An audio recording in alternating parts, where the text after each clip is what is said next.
আমি তোমাদের ভিডিওটা দেখেছি, ভালোই হয়েছে, বেশ ভালোই হয়েছে। তবে তোমরা আমায় বলো, তোমরা যেটা করলে মানুষ এটা থেকে কি শিখলো? কারণ তোমাদের কিন্তু এটা বুঝতে হবে, তাই না, যে এখানে ক্রাউড হচ্ছে স্টুডেন্ট আর ফ্যাকাল্টি। তো তোমাদেরকে তো একটা মেসেজ দিতে হবে, তাই না? তোমরা যদি মেসেজ দিতে না পারো তাহলে তো ঠিক হলো না, তাই না? হাসি হয়েছে সেটা ঠিক আছে, তবে তোমাদেরকে একটা মেসেজ দিলে জিনিসটা আরও ভালো হতো। তারপর যেমন ধরো, কোক বাবা কে, কোথেকে এলো, ওর চেলাকে, পিচ্চি বুলেটকে, ওরা কোথেকে এলো, এগুলোও তো তোমাদেরকে বলতে হবে, তাই না? তোমরা যেমন ধরো বলতে পারো যে কোক বাবা আগে প্রফেসর ছিল, হ্যাঁ, আর ওর চেলা আর পিচ্চি বুলেট ওর গ্র্যাজুয়েট স্টুডেন্ট ছিল। তো অর্থনৈতিক মন্দার কারণে কোক বাবাকে ডিপার্টমেন্ট থেকে ছেড়ে ফেলেছে। এখন রোজগারের জন্য সে এখন এইসব করছে। আর পিচ্চি বুলেট আর কি বলে ওরা কোক বাবার চেলা, ওরা তো আগে স্টুডেন্ট ছিল, এখন ওরাও এখন ঠান্ডাড়িয়ে এখন পড়াশুনো ছেড়ে দিয়ে এখন কোক বাবার সাথে এসব করছে।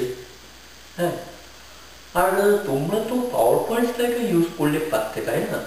যেমন সিংবাদ ভারতবর্ষ থেকে টেক্সাসে জাহাজে চেপে এলো, তো তোমরা একটা পাওয়ার পয়েন্ট স্লাইডে পৃথিবী ম্যাপের মধ্যে একটা জাহাজের ছবি আর সিংবাদের ছবি সাটিয়ে দিলে, হ্যাঁ, আর জাহাজের রুটটাও দেখিয়ে দিলে, মানুষ বুঝে গেল, তাই না?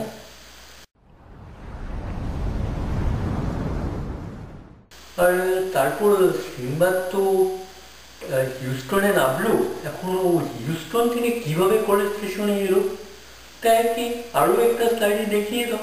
ওখানে ওখানে আরেকটা স্লাইডে একটা টেক্সাসের ম্যাপের মধ্যে একটা প্লেনের ছবি আর সিম্বাদের ছবি সাটিয়ে দাও। ওখানে আবার প্লেনের রূপটাও দেখিয়ে দাও, মানে বুঝে গেল, একটা চোখে গেল। হ্যাঁ,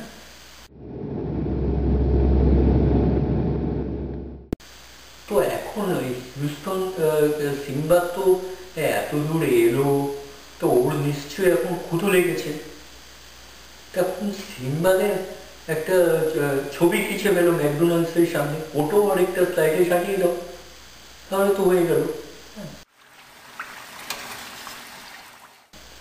তো এরপর প্রথম শ্রেণী শুরুর আগে আরও একটা স্লাইডে কোক বাবার চেলার ঘাস কাটা অবস্থায় আরেকটা ছবি স্লাইডে সাজিয়ে দাও। তা ওর জন্য ওই কোক বাবার চেলার ওয়াইজেন বেকারের সামনে ঘাস কাটা অবস্থায় একটা ছবি খিচে ফেলো। হ্যাঁ, তো এইভাবে করতে পারো তোমরা, তাই না? আমার মাথায় আরও কিছু আইডিয়া আছে, তা আজকে এটুকুই থাক। কালকে আবার এসো তোমরা, আমি তোমাদেরকে কালকে আরও কীভাবে আরও বেটার করা যায় আমি তোমাদেরকে আরও বলবো। তাই আজকে এটুকুই থাক, ঠিক আছে? তাহলে চলি তাহলে।